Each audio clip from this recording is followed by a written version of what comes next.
On en était en fait, alors effectivement, aux origines de la Première Guerre mondiale, avec le Baghdad Ban, donc qui devait être un espèce de pipeline sur rail. Oui, donc, et l'unificateur d'un bloc économique allant de Hambourg jusqu'au Golfe Persique, le Châtel arabe. Voilà. C'est ça, en fait, c'était ça le projet allemand, de créer cette entité terrestre. L'Allemagne, c'est l'empire terrestre, et le monde anglo-saxon, c'est l'empire maritime. Et vous avez cette rivalité entre ces deux blocs. Comme la Seconde Guerre mondiale, c'est un empire terrestre germanique qui voulait éjecter les Anglo-Américains et eux ne voulaient pas.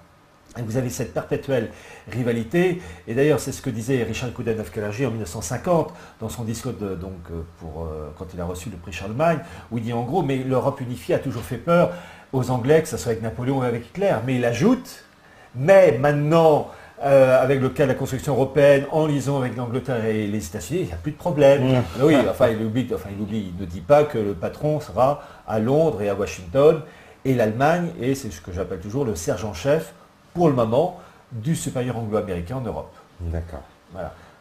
Et donc, en plus, on a parlé de l'expédition des Dardanelles et l'explosion de l'Empire ottoman après la Seconde Guerre mondiale. Voilà. Le partage du gâteau. Déjà, avec la déclaration Balfour de 1916, qui reconnaît en plus un foyer juif en Palestine, et donc c'est l'ébauche, l'annonce de l'État d'Israël, qui verra le jour en 1948. D'ailleurs, je rappelle deux choses.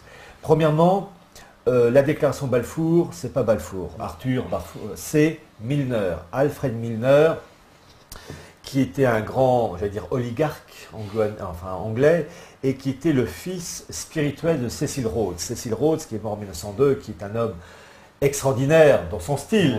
On peut être adversaire, et même pas adversaire, considéré comme un ennemi, mais on doit quand même reconnaître l'importance de cet homme qui a quand même créé plusieurs États. Il a créé, c'est lui qui est à l'origine de la création de l'État sud-africain, qui à l'époque était une colonie, la colonie du Cap.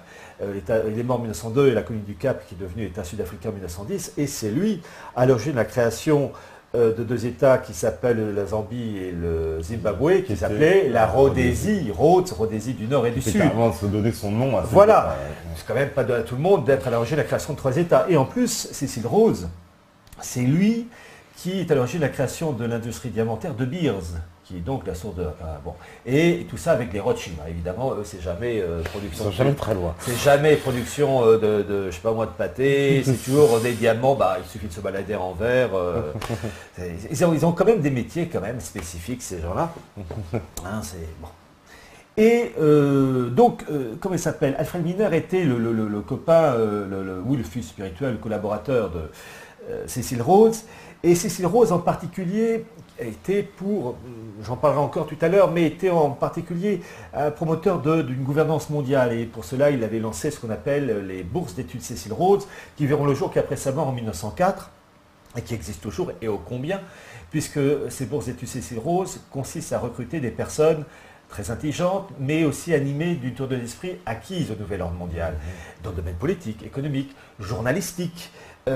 Et donc ces gens-là occupent des postes clés et donc font avancer cet idéal. Mais bon, j'en reparlerai tout à l'heure un peu mieux de l'ami Cécile, parce que tout ce qu'on voit, c'est donc en particulier la déclaration Balfour, qui en fait s'appelle Alfred Milner. C'est le grand historien Carroll Quigley qui a balancé ce livre dans un livre majeur qui s'appelle Anglo-American Establishment, qui traite des relations entre ces élites anglaises et américaines de la fin du 19e jusqu'en 1950, et qui est en cours de traduction en français, et qui devrait normalement sortir durant l'année 2014, et qui est un livre majeur, et c'est dans ce livre que j'ai appris que cet homme-là, Carroll Quigley, qui était en plus le professeur d'histoire d'un étudiant qui s'appelle Bill Clinton. Petite histoire. Petite histoire encore. Et Carroll Quigley qui a pu avoir les archives du CFR pour écrire ses bouquins. Donc bon, il est mort un peu jeune. Il est mort dans les 60 ans. Je me suis toujours dit s'il n'avait pas un peu trop tiré sur la corde. Enfin bon. Bon. En tout cas, ce qu'il a balancé, c'est du béton irréfutable. Et c'est lui qui a balancé cette information. Alfred Milner, donc la déclaration Balfour devrait s'appeler déclaration Milner. Et cette déclaration officiellement Balfour a été adressé au grand patron du mouvement sioniste de l'époque qui s'appelait Chaim Weizmann.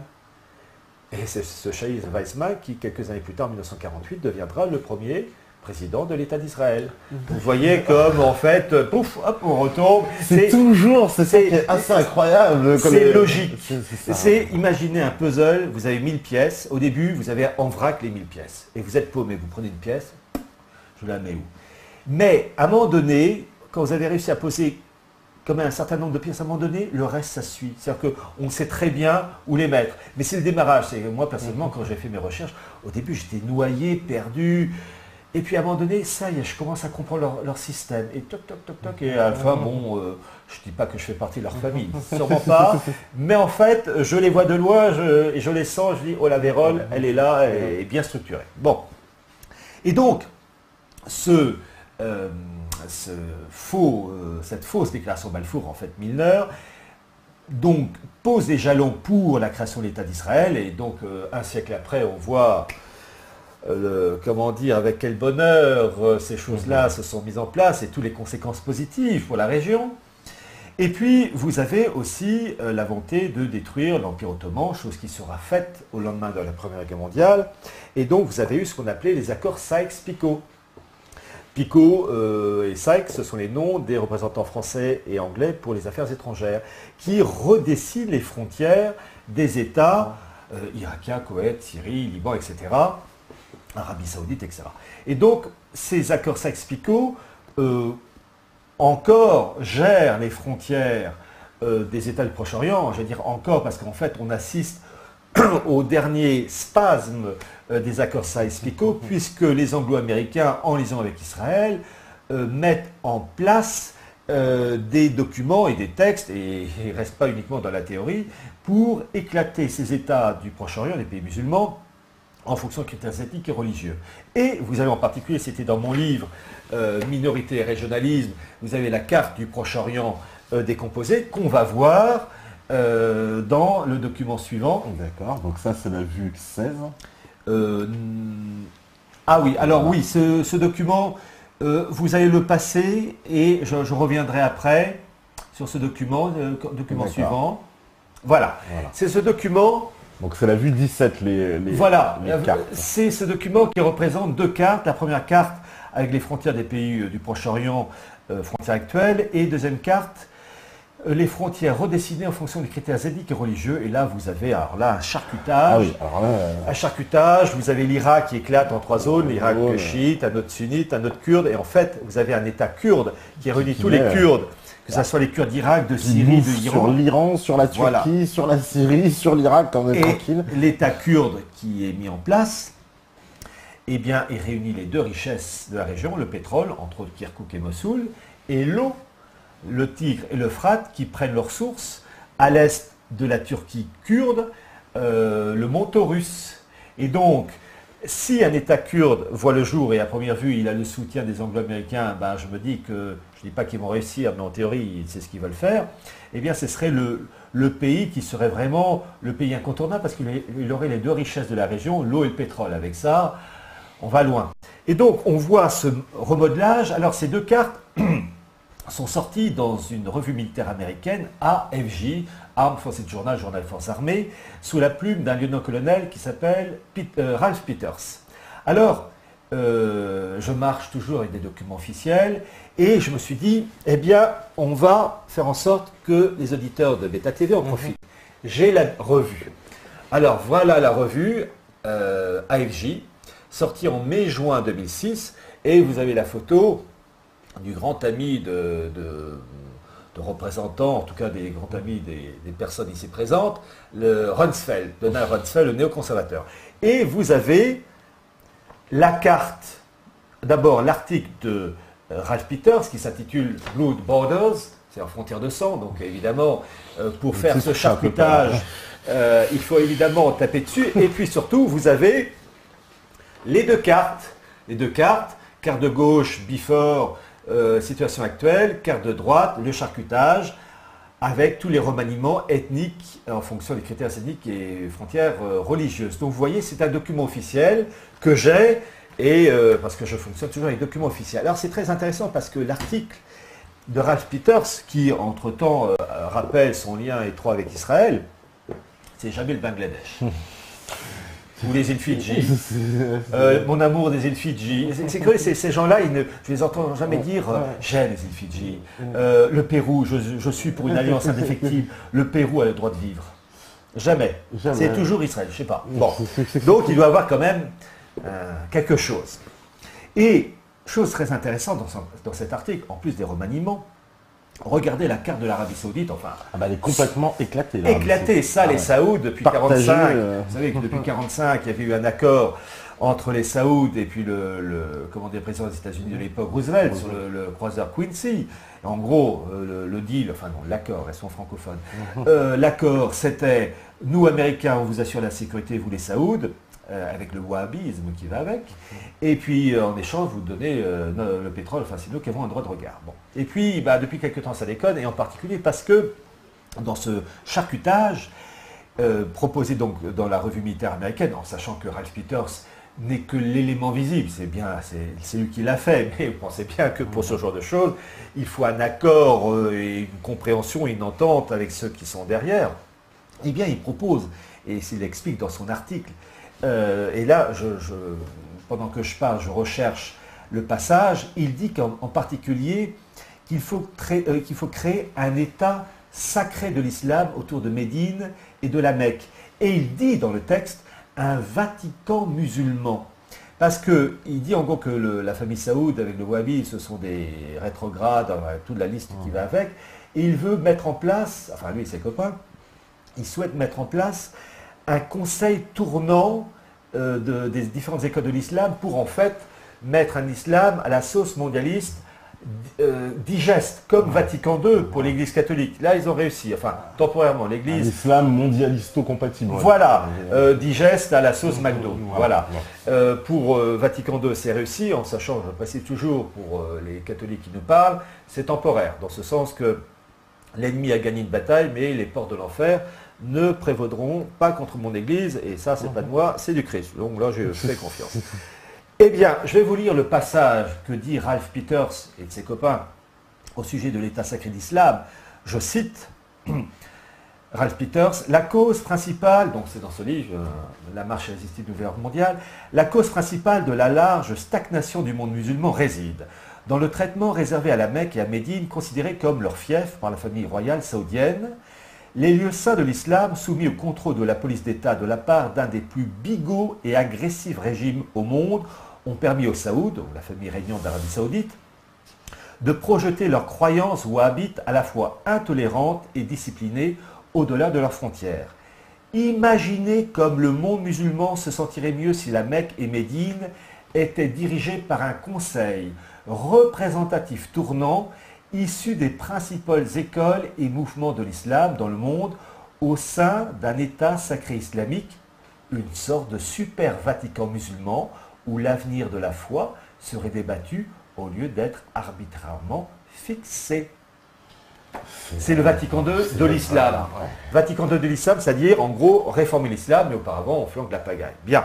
Et donc on voit qu'il y a vraiment une volonté profonde, et cette volonté profonde a en particulier commencé avec l'attaque contre l'Irak de Saddam Hussein en 2003, où vous avez eu un axe avec les Anglo-Américains, puis aussi officiellement un axe qui s'y opposait, l'axe Paris-Berlin-Moscou, Chirac, Schröder et Poutine, qui se sont officiellement opposés. Alors, dans cette histoire, l'Allemagne nous a joué 2 tours.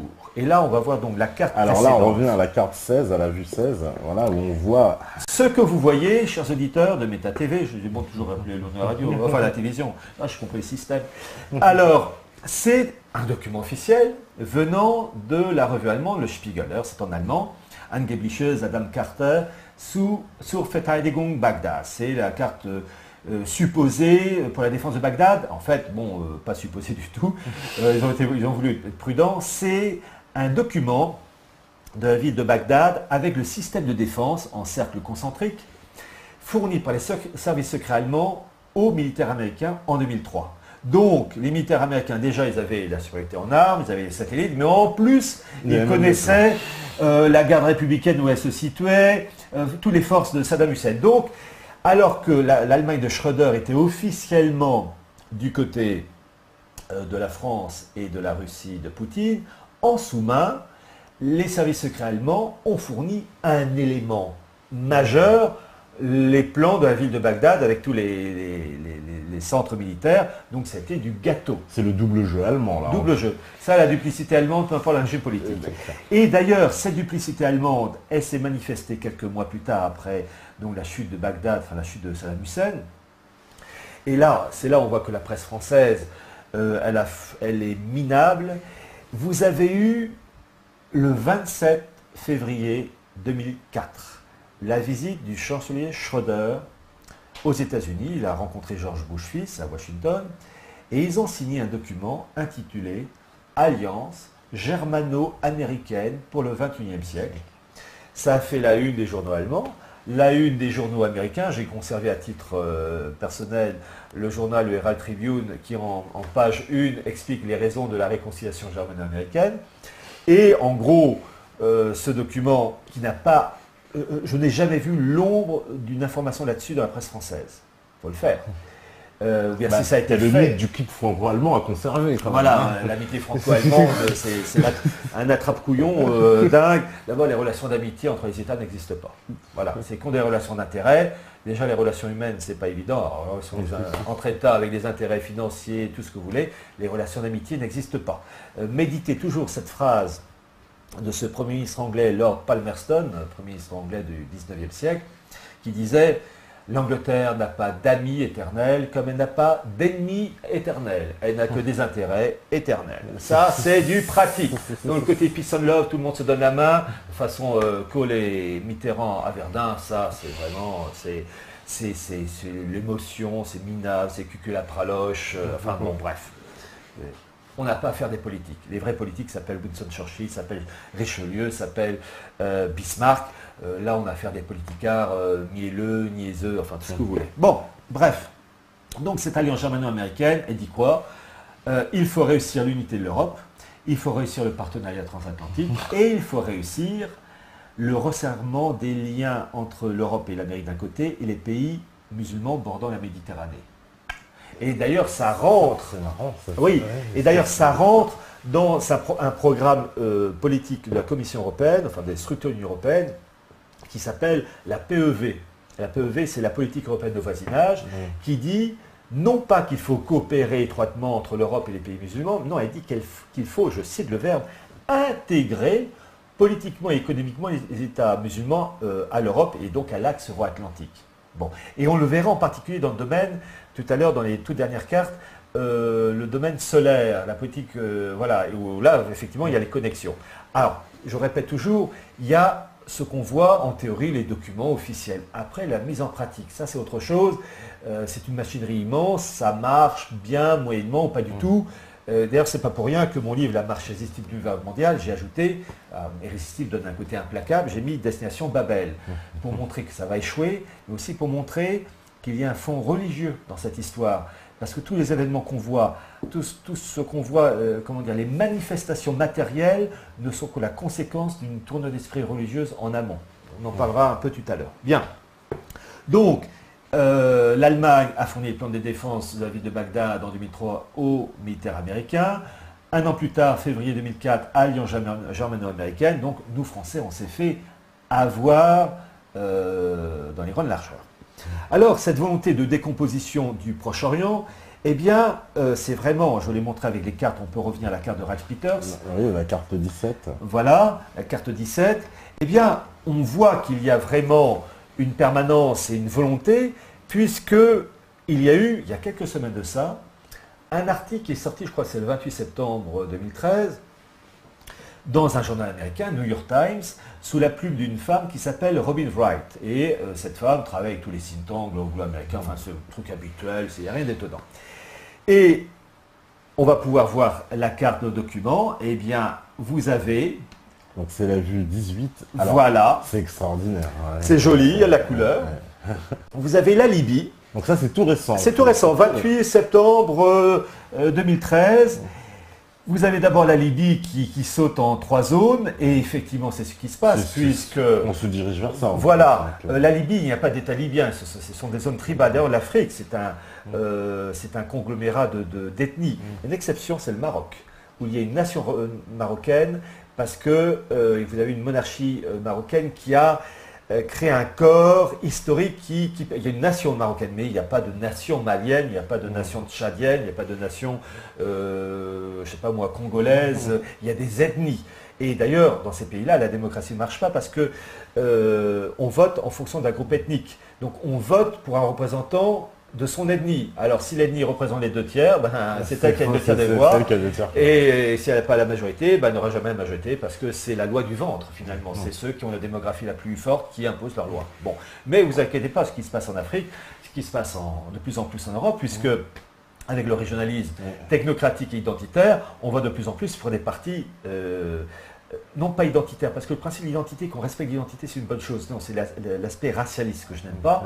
On va voter pour un parti flamand qui défend l'aspect racialisme, entre guillemets, enfin la version ethnique. Bon, chose qui est absolument étrangère à la notion française, qui est une vision politique.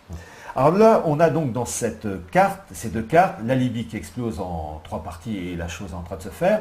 Et quand on voit la péninsule arabique, on se dit qu'il y a un air de famille avec la carte de Ralph Peters. Là aussi, vous voyez, toutes les cartes que j'ai présentées depuis la carte de la France en damier, ce sont des cartes toujours avec les mêmes principes. On dissèque, on coupe, on remanie, mais à chaque fois, bon, il y a des modifications en fonction des cartes, mais c'est toujours le même principe. Là, vous voyez une péninsule arabique qui saute. Et d'ailleurs, c'est très intéressant. Vous pensez bien que les dirigeants saoudiens ne sont pas ravis quand ils voient ce genre de choses. Et ils se disent, les Américains veulent nous faire la peau. Ce qui n'est pas faux d'ailleurs. Et c'est intéressant de voir qu'il y a des modifications, puisque vous avez eu il y a quelques temps de ça, quelques jours de ça, à Genève, un accord temporaire de 6 mois à peu près entre l'Iran d'un côté et les autres États occidentaux, qui semblerait régler le contentieux nucléaire, mais le truc doit être, remis sur la table, je crois, dans 6 mois pour vraiment fixer. Et puis il y a un pays qui est rue dans les brancards, c'est Israël, où vous avez Netanyahou, le Premier ministre israélien, qui a dit que c'était une faute historique cet accord. Bon. Et vous avez un site, et là je vous donne la référence, un site très intéressant israélien en langue anglaise qui s'appelle Debka, D-E-B-K-A, qui est un site israélien des services de renseignement, services militaires. Alors, quand on parle de ce genre de site, vous avez quelquefois la désinformation. Il veut qu'on peut balancer une information apparemment bonne, mais qui en fait est là pour tromper. Mais souvent, il balance des informations très intéressantes, ou en tout cas, si on n'y adhère pas, à considérer avec intérêt. Et quand même, ils ont balancé un truc qui fait un peu frémir, puisqu'ils ont dit qu'il y aurait, je parle au conditionnel, un accord entre l'Arabie Saoudite et Israël pour faire une attaque sur l'Iran. L'Arabie Saoudite ne s'en est pas cachée. Ils ont fait une annonce officielle en disant oui, on préfère s'allier avec Israël contre l'Iran. Parce qu'en fait, l'Arabie Saoudite, le wahhabisme avec les sunnites qui vont avec, ils ne veulent pas voir l'Iran chiite. Il y a des rivalités profondes entre les sunnites et les chiites. Ne veut pas voir l'Iran chiite acquérir peut-être l'arme nucléaire et donc pouvoir imposer sa loi. Et puis aussi, l'Iran, il y a du pétrole. Et donc, si l'Iran rentre dans la communauté internationale, elle pourra vendre son pétrole. Et là, pour l'Arabie Saoudite, il y aura un concurrent, donc les prix vont baisser. Donc, c'est comme le partage du gâteau. Quand vous avez un gâteau qui double de taille, tout d'un coup, il y a plus de part pour un des convives. Bon, c'est le truc classique. Donc, on sent, ça bouillonne et ça sent mauvais. Alors, ces accords qui ont été conclus avec l'Iran sont temporaires et surtout elles montrent qu'il y a une volonté d'abord profonde de déstabilisation de ces pays musulmans. Alors, dans cette histoire, vous avez un document extraordinaire qui est sorti en 1982 d'un haut fonctionnaire de la défense israélien qui s'appelait, de la défense de l'intérieur israélien, enfin je crois que c'est la défense, qui s'appelait Oded Yinon. Yinon, Y-I-N-O-N. Et ce Oded Yinon a écrit un article dans une revue sioniste, en hébreu, 1982, appelant à la décomposition de tous les États musulmans en fonction de critères ethniques et religieux. Et quand on lit son document de 1982, on est absolument ahuri de la profondeur et de la perspicacité de cet homme, puisque quand on lit son programme de 1982, donc il y a 31 ans, on croit voir et lire les choses faites aujourd'hui, puisqu'il parle d'un Irak divisé en 3 zones, un Irak chiite, sunnite, kurde, la Syrie qui explose, l'Égypte qui explose entre la vallée du Nil avec les Coptes et puis les musulmans ailleurs, l'Arabie Saoudite qui explose avec là aussi des zones tribales, la zone chiite de l'Arabie Saoudite qui est détachée de la zone sunnite. Enfin bref, on est absolument sidéré. Mais, je vous les ai dit, cette revue, elle est sortie en hébreu, donc c'est quand même pas donné à tout le monde de lire l'hébreu, mais il y a eu une bonne âme qui s'est chargée de faire connaître l'information. Et cette revue sioniste, avec cet article de Dadinon paru en hébreu au début de l'année 1982, a été traduite de l'hébreu en anglais, non pas par un extrémiste de droite, non pas par un fanatique musulman, non, par un homme du système, le président de la Ligue israélienne des droits de l'homme, qui s'appelait, il est mort en 2001 ou 2002, Israël Shaak, et qui, lui, s'opposait à cette politique. Donc, on a affaire, c'est merveilleux, des fois le système se prend les pieds dans le tapis. C'est un juif qui écrit ça, qui a traduit de l'hébreu en anglais, donc ça peut être que bien. Et ensuite, président de la Ligue israélienne des droits de l'homme, il aurait été président du parti d'extrême droite, là, c'était râpé. Non, Israël des droits de l'homme. Donc il a vraiment le CV qu'il faut. Et il a traduit, et c'est sorti en juin 1982, le document, sorti donc en juin 1982 en anglais, avec d'abord quelques pages explicatives, la traduction en anglais du document de Dadinon, donc de décomposition, et il a présenté à la première page de la traduction les références de la revue en hébreu sioniste qui s'appelle Kivunim, il donne tous les numéros et il donne tous les noms du comité de rédaction de la revue.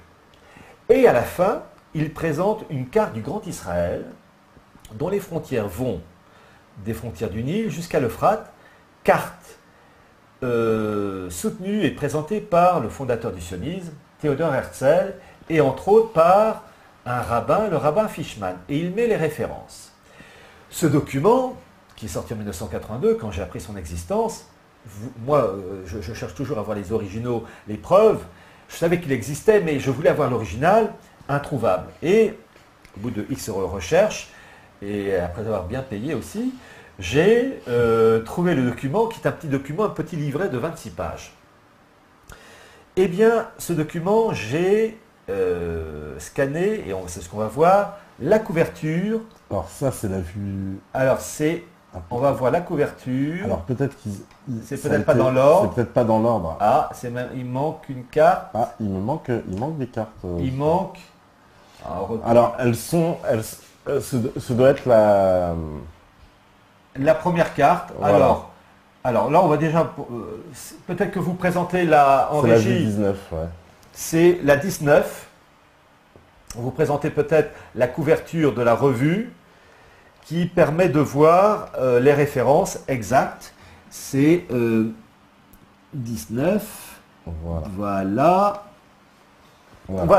J'ai donc scanné la première page, plan sioniste pour le Proche-Orient, traduit, édité par Israël Shaak. Et donc, c'est la référence de la couverture. Je vous dis, c'est un petit livret, c'est pas grand. Et j'ai ensuite, on va voir le document suivant, la première page, traduite donc de l'hébreu en anglais par Dadinon, donc une stratégie pour Israël, hein, etc. Mais pourquoi j'ai présenté la première page? Parce que, regardez tout en bas, vous avez, grâce à Israël Shaak, toutes les références de la revue à l'origine en hébreu avec les numéros, numéro 14, hiver, là 5742, février 1982, et ensuite vous avez toute la liste des éditeurs, Yoran Beck, comité éditorial, vous avez Eyal, Yonin Berk, etc. Enfin bref, que des Corses. Et Dadinon a sorti ça en juin 1982, il est mort en 2001-2002. Alors, les partisans du sionisme, ils disent c'est du n'importe quoi, c'est faux, c'est enfin bref, le truc habituel. Je demande simplement du bon sens pour les auditeurs, et même pour ceux qui sont les partisans du sionisme, parce qu'on peut être sioniste, mais au moins honnête intellectuellement. C'est que dans cette histoire, entre 1982 et l'année de sa mort, 2001-2002, pour Israël Shach, s'il avait mal traduit, inventé, fabriqué lui-même, mais il aurait été immédiatement poursuivi en justice pour falsification, calomnie, etc. Il n'a jamais été poursuivi en justice suite à sa traduction et suite aux références qu'il a mises pour la revue. Donc c'est que entre 1982 et 2001-2002, en gros, pendant 30 ans, ils avaient l'embarras du choix pour lui flanquer un procès aux fesses et lui dire, bah écoutez, on a la preuve qu'il a tout inventé. Jamais. Alors en face, ils gueulent, mais ils ne peuvent pas nier parce que le document est authentique. Merci Israël Shach. Et toujours dans ce document, vous avez, et c'est la suite, la carte du Grand Israël, l'Israël de Theodor Herzl 1904 et du rabbin Fishman 1947, et c'est écrit en tout petit, les références. Et là, vous avez donc, et c'est ça qu'il faut toujours s'appuyer sur des documents, des sources officielles, vous avez donc la carte du Grand Israël, donc frontières occidentales qui vont des frontières du Nil jusqu'à l'Euphrate. Ah, vous pensez bien que ce qui se passe actuellement au Proche-Orient, où il y a un charcutage à mort, ça rentre dans cette volonté d'établir une zone d'influence correspondant finalement à cet idéal biblique. Quoique le sionisme, c'est une version athée de la chose, mais enfin bon. Mais vous avez un prototype d'un document officiel, c'est ça. C'est que c'est pas inventé, c'est Theodor Herzl qui a voulu ça, et quand même c'est le père de la nation israélienne, et il est honoré et respecté comme, alors pourtant il tient des propos parfois qui font penser à des propos prononcés par Hitler, mais ça on se garde bien de le diffuser. Donc c'est très intéressant de voir ça. Et je pense à Hitler d'ailleurs, c'est amusant parce que j'en profite avec l'exemple d'Israël, du Grand Israël et le mot hébreu. Quand on parle d'Hitler, du nazisme, le mot nazi a un sens en hébreu. Nazi veut dire prince en hébreu. Non. C'est incroyable ça. C'est Nazi Shalom, prince de la paix. Et nazi, c'est un mot hébreu, ça veut dire prince. L'histoire est très ironique. Vérifiez, pour ceux qui auraient des doutes, nazi, c'est en hébreu, ça veut dire prince. Nazi Shalom, prince de la paix. Vous vous rendez compte, comme l'ironie, quand on sait les méfaits commis par le nazisme à l'égard des juifs, que le mot nazi, c'est un mot hébreu. Alors, voilà. C'est un scoop, ça. Un peu. Voilà. Mais l'histoire est ironique. Simplement, il faut être solide nerveusement pour supporter l'acidité de cette ironie. Voilà. Alors, donc la carte du Grand Israël, qui est entre autres publiée, j'avais fait un article sur un site qui s'appelle le site Boulevard Voltaire, dirigé par Robert Ménard, pour ceux qui voudraient voir l'information plus développée. Alors, vous voyez, je reprends, décomposition des États musulmans. Malheureusement, vous avez des fanatiques, et ça se voit dans toutes les religions, qui pointent leur nez dans ces pays. Mais en même temps, c'est utile pour la cause occidentale, car au nom des droits de l'homme, on va aller donc combattre l'obscurantisme. Donc ça justifie des interventions, c'est d'une perversité extraordinaire. Mais dans cette volonté de créer des liens avec ces pays musulmans, il y a en particulier une volonté de créer des réseaux pour la production solaire, d'énergie, parce que le pétrole, gaz, etc., mais ces pays du Sud sont aussi riches en soleil. Et vous avez, depuis quelques années, et c'est l'initiative allemande qui est à l'origine de tout ça, le programme Desertec. Ah, Desertec, ah oui. Desertec, qui est un programme colossal qui est étalé jusqu'en 2050 et qui, pour le moment, engage une somme, elle aussi colossale, qui tourne autour des 400 milliards d'euros. C'est énorme. C'est énorme. C'est un budget incroyable, alors, ça, quand même. C'est un projet qui est lancé mais qui se heurte à beaucoup de difficultés politiques avec ce qui se passe évidemment. Par exemple, Desertec en Égypte, c'est pas évident à établir avec ce qui se passe, oui. etc. Et puis aussi problème technique parce que les grands panneaux solaires, il faut qu'ils soient propres, pas couverts de poussière, donc il faut les nettoyer avec de l'eau. Le problème, c'est que ces pays-là, bon, il faut quand même, en Libye, il faut trouver l'eau. Et l'eau est une denrée rare. Donc il y a quand même des problèmes techniques, mais le projet est officiel, il est lancé. Est-ce qu'il va aboutir? 3 points de suspension, mais la carte qu'on va voir va illustrer ce projet Desertec. Voilà. Voilà. Donc ça, c'est la vue 20. Alors je précise, il y a un site internet, Desertec, en allemand mais aussi en anglais. Donc vous voyez tous ces panneaux solaires qui quadrillent le sud de la Méditerranée, enfin tout le pourtour Méditerranée, et même plus avec la Mauritanie, etc. Et qui ont pour objectif de nourrir en énergie l'Europe. Alors en échange, ils essayent d'établir un sort de modus vivendi, c'est-à-dire qu'ils voudraient aussi que les pays qui bénéficient de ces panneaux solaires puissent dessaler l'eau pour leur agriculture ou leur industrie.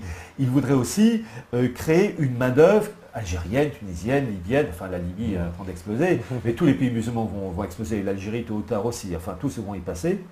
Enfin, à quelle vitesse, ça c'est point d'interrogation. Créer donc des équipes spécialisées pour gérer enfin, ce qu'on appelle la maintenance. Bon, ça c'est la théorie. Dans la pratique, pour la Syrie, là, c'est râpé pour le moment, les panneaux solaires, c'est pas la peine. Donc on voit que la chose existe, ils veulent faire la chose. Ensuite, est-ce qu'ils vont réussir? Alors vous pensez bien que, là je parle toujours théoriquement, le projet, entre guillemets, qui réunit les deux rives de la Méditerranée, c'est dans le cas du marché transatlantique, rattacher tout ça au bloc nord-américain. Donc vous voyez cette immense structure à la fois politique, économique, militaire et énergétique, où il y aurait le solaire, il y aurait le pétrole aussi. Voilà, donc c'est un projet énorme, babélien. Et après tout, Babel, c'est côté de l'Irak. C'est côté de l'Irak. Alors, je continue aussi, parce que peu à peu, il faut développer la chose, c'est que vous avez ce qu'on appelle les couloirs de communication. Alors, par exemple, un truc tout bête, vous avez un couloir ou des tunnels, tunnel sous la Manche entre l'Angleterre et la France. Puis récemment, ça a été inauguré, un tunnel sous le Bosphore entre la partie européenne et la partie asiatique. Et puis là, il veut le faire. Ça s'appelle Marmarais. Marmarais, c'est rail en turc, c'est un rare mot qu'on dit en turc. Et Marmar pour la mer de Marmara. Il voudrait aussi construire un tunnel sous Gibraltar. Sous Gibraltar avec le Maroc. Entre le Maroc et l'Espagne. Mais problème sismique parce que la plaque africaine remonte vers le nord, donc il y a des problèmes. Et en fait, comme dit un ami qui a parfaitement cerné la chose, le nouvel ordre mondial passe par les routes. Alors qui dit route, autoroute, voie ferrée, tunnel. C'est qu'en fait, c'est comme les prises multiples pour l'électricité, on branche et on crée des relais. Voilà. Et le phénomène est particulièrement développé dans le cas américain, puisque l'objectif, c'est de créer, à l'instar de l'Union européenne, un bloc nord-américain unifié, et vous avez ce qu'on appelle le corridor de Nazca. Nazca Corridor, qu'on va voir donc dans la carte suivante. Voilà. Alors là. Qui est... Alors vous voyez cette flèche qui part du nord canadien, qui traverse le centre des États-Unis et qui va jusqu'au Mexique. C'est un immense corridor en cours d'élaboration de routes, d'autoroutes et de voies ferrées qui doit constituer une sorte de colonne vertébrale économique d'échanges en tout genre du futur bloc nord-américain en formation. Déjà, il y a l'ALENA, qui est la CEE nord-américaine, et ils veulent passer à la vitesse supérieure pour créer une communauté nord-américaine ou une union nord-américaine. Alors, pour information, il y a quelquefois des bribes d'informations qui sont lâchées.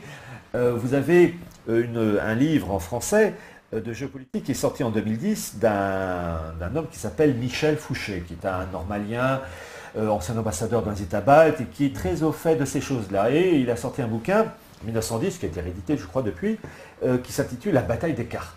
Donc, un bouquin de géopolitique, truc classique. Et je feuillette toujours le bouquin parce que j'essaie de me tenir un peu au courant des sorties, des parutions. Et à la fin de son bouquin, vous avez des grands blocs continentaux accompagnés de légendes. Donc je rappelle, le livre est sorti en 2010. Alors pour le bloc européen, la légende, c'est l'Union européenne. Pour l'Afrique, normal, l'Union africaine. Et pour l'Amérique du Nord, donc Canada, États-Unis, Mexique, il aurait dû mettre ALENA. Il n'a pas mis ALENA. Il a mis Union nord-américaine. C'est-à-dire, il a donné une désignation qui, à l'heure où je parle, on est le 28 novembre 2013, n'existe pour le moment pas. Officiellement, ça n'existe pas. Voilà. Donc, en fait, il a pris de l'avance.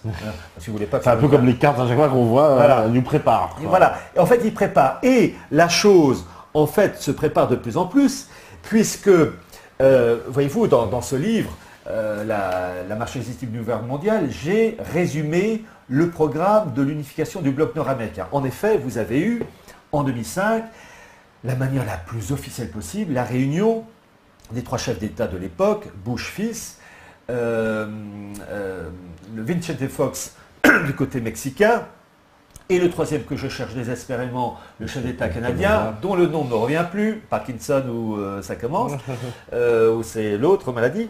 Donc le chef d'État canadien, mais bon c'est un nom, hein, c'est un prête-nom, ils sont tous interchangeables. Bon, ils se sont réunis au Texas, et chose très intéressante donc en 2005, ils se sont réunis dans un petit patelin, le Texas est grand, c'est plus grand que la France, à Waco, W-A-C-O. Il y a plusieurs années de ça, rappelez-vous, il y a eu une secte qui s'est suicidée en brûlant tout. Et j'ai envie de dire, mais pourquoi sont allés à Waco, l'endroit paumé bon, il y a sûrement une raison, parce qu'ils ont toujours des arrière-pensées tordues, ces gens-là. Bon.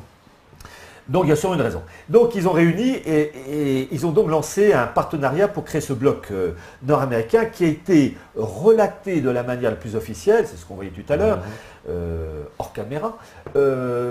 Ils ont, la télévision américaine, CNN, a présenté un reportage sur une union nord-américaine avec un point d'interrogation en préparation. Et pour ceux qui sont curieux, et à Méta TV, ils sont tous curieux, vous devez aller sur YouTube ou Dailymotion, je ne sais plus, vous tapez le nom du journaliste qui s'appelle Lou Dobbs, L-O-U, séparé Dobbs, D-O-2-B-S, et vous tapez Union nord-américaine, North American Union, et vous aurez le reportage de CNN, archi-officiel, évoquant cette union nord-américaine, avec le point d'interrogation, j'aime bien pour faire intellectuel qui sous-pèse, alors qu'en fait tout est déjà agencé.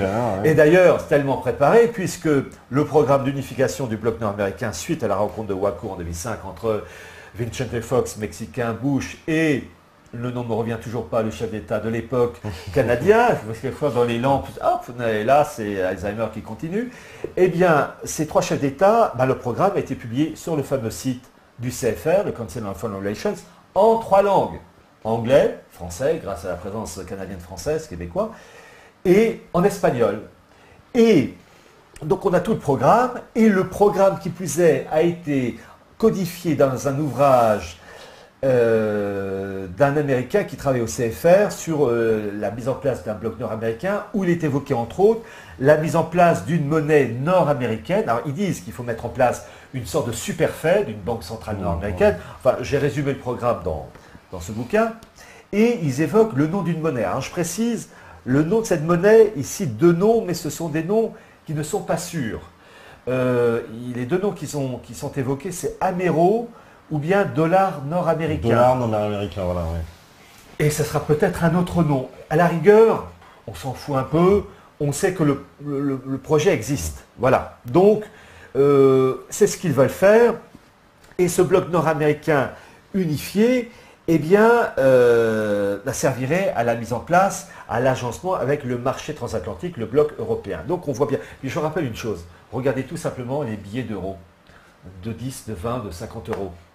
Vous avez l'Europe, puis vous avez un pont qui file vers l'ouest. Il nous montre le chemin. Il va pas vers le Brésil. Ce pont, il file droit vers l'Amérique du Nord. Donc on voit cette volonté de créer ce marché transatlantique et voire même en arrière-fond une monnaie transatlantique. Mais ça, j'en parlerai tout à l'heure. Mais voyez-vous, il y a une chose que je dois évoquer, c'est que ce bloc nord-américain commence à se mettre en place.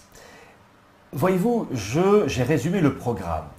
Je vous cite un très court passage consacré à ce bloc nord-américain qui doit être unifié d'un point de vue économique, politique, militaire et sécuritaire. Et c'est le paragraphe 1, intitulé « Sécurité », qui dit ceci: « Mettant en exergue la menace du terrorisme, les rédacteurs du rapport proposent des mesures à prendre dès maintenant. » Alors je cite, « Établir un périmètre commun de sécurité d'ici à 2010. Il s'agit de favoriser la mise en place d'un périmètre commun de sécurité pour l'Amérique du Nord. » Alors je rappelle une chose, c'est que ce bloc nord-américain devait voir le jour en 2010. On est fin 2013, c'est toujours pas le cas.